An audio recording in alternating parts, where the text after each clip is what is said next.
बिस्मिल्लाहिर्रहमानिर्रहीम अस्सलाम वालेकुम। Welcome to my YouTube channel Sadiqabadi cooking tadka. Hope so सब ठीक ठाक होंगे, जहाँ रहें हैप्पी रहें एंड हेल्दी रहें। सबका रमज़ान बहुत अच्छा गुजर रहा होगा माशाल्लाह। तो आज मैं आपके साथ पाकिस्तानी चना चाट की स्पेशल रेसिपी लेकर आई हूँ। आज मैं आपके साथ एक बहुत ज़बरदस्त चना चाट की रेसिपी शेयर करूँगी। चना चाट जो हर कोई अफ्तारी में मस्ट बनाता है, इसको कोई भी स्किप नहीं करता। तो आज मैं आपके साथ एक बहुत ज़बरदस्त यूनिक तरीके से ग्रीन चटनी और इमली की चटनी के साथ चना चाट की एक मज़ेदार टेस्टी रेसिपी लेकर आई हूँ। और उम्मीद है मेरी आज की रेसिपी आपको बहुत अच्छी लगने वाली है। चैनल पर नहीं हुआ तो जल्दी से मेरे चैनल को सब्सक्राइब कर लें। चलिए आइए वीडियो की तरफ चलते हैं।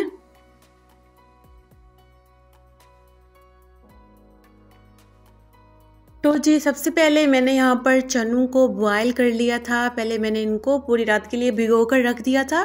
फिर सुबह मैंने इनको नमक डालकर अच्छी तरह से बॉयल कर लिया था। नमक डालकर बॉयल करने से ये होता है कि फ्लेवर जो है अंदर तक चला जाता है। और यहाँ पर मेरे पास बारीक कटा हुआ प्याज है, वो ऐड कर दूँगी। और बारीक कटे हुए टमाटर और हरी मिर्ची हैं, हम ये ऐड कर देंगे।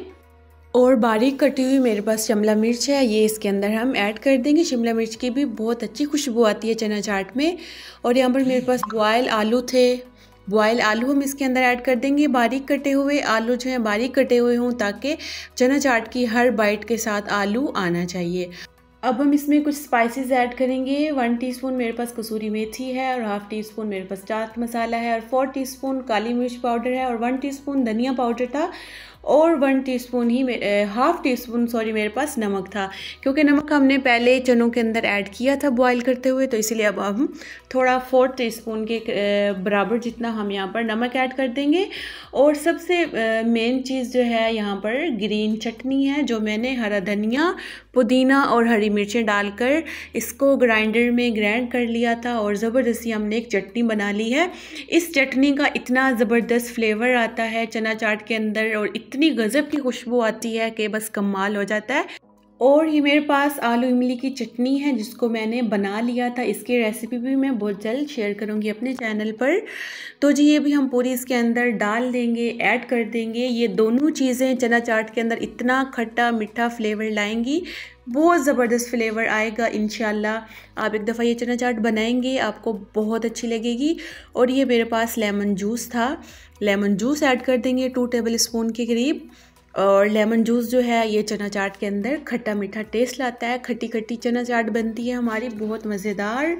और यकीन करें इसको मिक्सिंग के दौरान इतनी ज़बरदस्त खुशबू आ रही है माशाल्लाह चना चाट के अंदर से, बहुत कमाल की खुशबू आ रही है माशाल्लाह। हरी चटनी की खुशबू और आलू इमली की खुशबू और लेमन जूस की खुशबू, सारी खुशबुएं एक साथ उठ रही हैं। और ये बहुत ज़बरदस्ती हमारी चना चाट जो है रेडी हो गई है। हम इसकी अच्छी तरह से मिक्सिंग करेंगे, ताकि सारी वेजिटेबल्स मसाले अच्छी तरह से मिक्स हो जाएं, एक एक चना को जो है सारे मसाले लग जाएं। तो यहाँ पर हमारी मिक्सिंग हो गई है। अब हम आते हैं फाइनल लुक की तरफ। तो जी यहाँ पर देखिए माशाल्लाह हमारी चना चाट रेडी हो गई है। आप इसकी लुक चेक करें, लुक कितनी ज़बरदस्त आई है माशाल्लाह। आप भी इसको इफ्तार में ज़रूर बनाकर ट्राई कीजिएगा। उम्मीद है मेरी आज की रेसिपी आपको बहुत अच्छी लगी होगी। रेसिपी अच्छी लगी है तो वीडियो को लाइक शेयर कमेंट ज़रूर कर दिया करें। Thanks for watching the video. मिलती हूँ आपसे नेक्स्ट वीडियो में, तब तक के लिए मुझे इजाज़त दें। अल्लाह हाफिज़।